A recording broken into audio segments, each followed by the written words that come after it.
I've always had a problem with religion.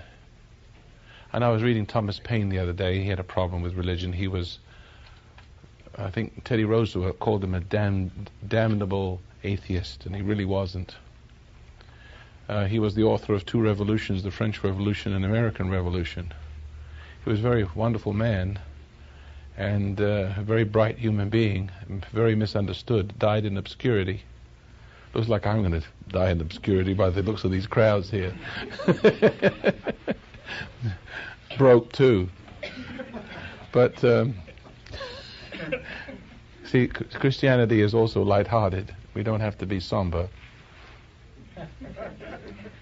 Now, children, let us open our Bibles at page 34, chapter 75. It's not the way I see religion, right? But Thomas Paine was, to me, a very fine person from his writings. And he saw through the hypocrisy of religion and how it had a hold on people's mind. And the only thing, he said, that held people back, religions, from dominating each other is the diversity of them. There wasn't a sufficient number of one to dominate any. That doesn't mean to say that religions are,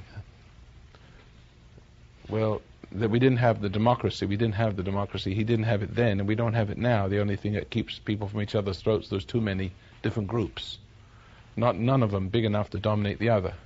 It's kind of a sad commentary when you come to think of it. And so that's what we have. We have an institutions full of people who, to me, as I see them, they look like silly little amateurs.